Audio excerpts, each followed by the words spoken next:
Global spear academy में आपका स्वागत है। देखिए, अक्सर ऐसा होता है कि कोई एक घटना, बस एक घटना पूरी दुनिया में हलचल मचा सकती है और देशों को एक ऐसे चक्रव्यूह में खींच सकती है जिसकी उन्होंने कल्पना भी नहीं की होती।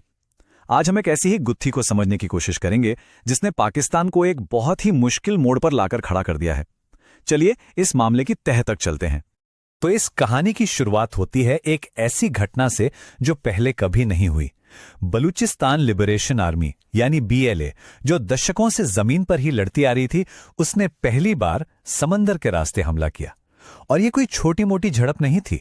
ग्वादर के पास पाकिस्तानी कोस्ट गार्ड के 3 जवानों की जान चली गई। इस एक हमले ने पूरे इलाके में जैसे सनसनी फैला दी। तो यहां सवाल ये उठता है कि समंदर में हुआ एक हमला भला पूरे दक्षिण एशिया की जियोपॉलिटिक्स में सुनामी कैसे ला सकता है? इसका जवाब पता है सिर्फ हमले में नहीं है, बल्कि इसकी टाइमिंग, इसकी लोकेशन और इसके पीछे जो बड़े बड़े दांव पेच हैं उनमें छिपा है। तो सबसे पहले इस हमले के स्ट्रेटेजिक मतलब को समझते हैं। ये सिर्फ एक और आतंकी कार्रवाई नहीं थी। नहीं, बिल्कुल नहीं। ये लड़ाई में एक पूरी तरह से नए और कहीं ज्यादा खतरनाक मोर्चे के खुलने का ऐलान था। यह हमला हुआ ग्वादर पोर्ट के पास। अब ग्वादर की अहमियत तो हम सब जानते हैं। ये चीन पाकिस्तान इकोनॉमिक कॉरिडोर का दिल है और ईरान के बॉर्डर से बिल्कुल सटा हुआ है। तो जाहिर है इस जगह को चुनना कोई इत्तेफाक नहीं हो सकता। ये एक सोचा समझा कदम था जिसका मैसेज इस्लामाबाद से लेकर बीजिंग तक पहुंचाना था। तो असल बात यह है कि इस एक हमले ने पूरा खेल ही बदल दिया है। जरा सोचिए, अब तक बीएलए सिर्फ जमीन पर लड़ रहा था, लेकिन अब समंदर में अपनी ताकत दिखाकर उन्होंने पाकिस्तान के 700 किलोमीटर लंबे कोस्ट लाइन पर उसके कंट्रोल को सीधी चुनौती दे दी है। और यही नहीं, अब पाकिस्तानी नेवी को बाहरी खतरों के साथ साथ एक अंदरूनी दुश्मन पर भी नजर रखनी होगी। इससे उनके रिसोर्सेज बुरी तरह बढ़ जाएंगे। अब जरा तस्वीर को थोड़ा और बड़ा करते हैं। देखते हैं कि ये अंदरूनी मामला इंटरनेशनल लेवल पर क्या हलचल मचा रहा है, क्योंकि ये हमला ऐसे वक्त पर हुआ है जब पूरी दुनिया की नजरें पाकिस्तान पर टिकी हुई हैं, और वो भी एक बहुत ही नाजुक वजह से। देखिए, एक तरफ पाकिस्तान के अपने घर में विद्रोह की आग भड़क रही है और दूसरी तरफ अमेरिका का जबरदस्त प्रेशर है कि पाकिस्तान अपने पड़ोसी ईरान के साथ एक बेहद जरूरी शांति वार्ता की मेजबानी करे। मतलब पाकिस्तान एक ही वक्त में 2 बिल्कुल अलग और एक दूसरे के उलट मोर्चों कर फंसा हुआ है। और हां, यह कोई मामूली सी गुजारिश नहीं है। ट्रंप एडमिनिस्ट्रेशन तो बिल्कुल अड़ गया था। उन्होंने साफ साफ कह दिया था कि अगर अमेरिका और ईरान में बातचीत होगी तो वो सिर्फ और सिर्फ पाकिस्तान में ही होगी। आप सोच सकते हैं यह पाकिस्तान पर कितना बड़ा जियोपॉलिटिकल प्रेशर है। इस प्रेशर और खतरे की गंभीरता का अंदाजा इस बात से लगाइए कि पाकिस्तान को इन बातचीत के लिए ब्लू बुक प्रोटोकॉल लागू करना पड़ा। ये एक तरह का हाई अलर्ट होता है जिसमें देश की सारी सुरक्षा एजेंसियां एक साथ मिलकर काम करती हैं। इसे एक्टिवेट करने का मतलब यही है कि सरकार को जमीनी स्तर पर एक बहुत ही गंभीर खतरे का अंदेशा है। लेकिन कहानी में अब आता है एक जबरदस्त ट्विस्ट। कुछ लीक्ड डॉक्यूमेंट सामने आते हैं और ये वो जानकारी है जिसने पूरे समीकरण को और भी ज्यादा पेचीदा और खतरनाक बना दिया है।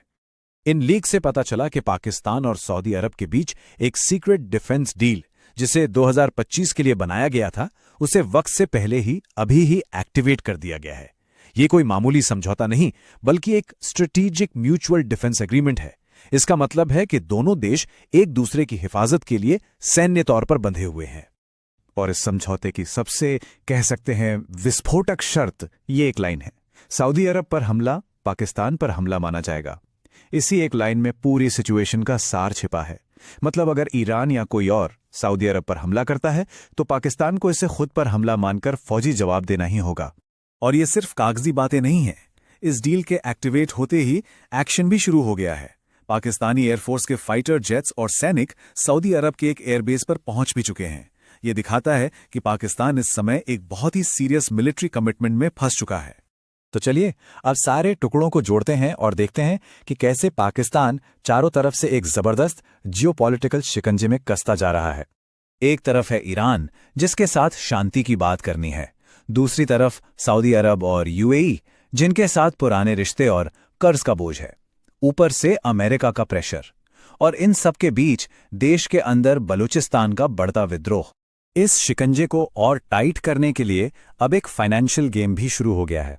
यूएई अचानक पाकिस्तान से अपने $3 बिलियन का लोन तुरंत वापस मांगता है। इससे पाकिस्तान की खस्ताहाल इकॉनमी पर भारी दबाव बनता है और ठीक उसी वक्त सऊदी अरब कहता है, चिंता मत करो, हम तुम्हें $3 बिलियन देंगे।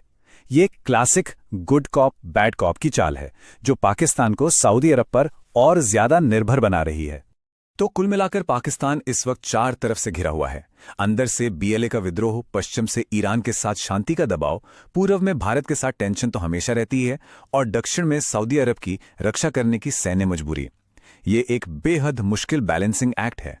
और ये मामला सिर्फ पाकिस्तान तक ही सीमित नहीं है। अगर पाकिस्तान में अस्थिरता बढ़ती है तो इसका सीधा असर भारत, अफगानिस्तान और चीन समेत पूरे रीजन की सुरक्षा और इकोनॉमी पर पड़ेगा। और इसी वजह से पूरी दुनिया इस सिचुएशन को बहुत गौर से देख रही है।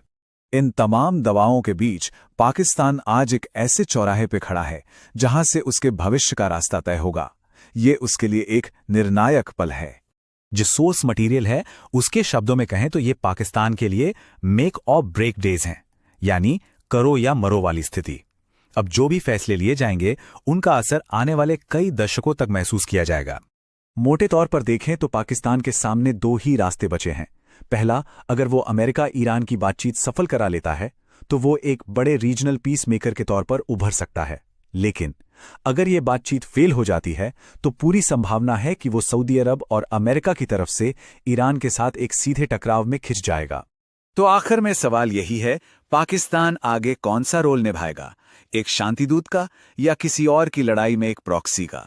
उसका अगला कदम न सिर्फ उसका बल्कि पूरे दक्षिण एशिया का भविष्य तय करेगा। हमारे साथ जुड़ने के लिए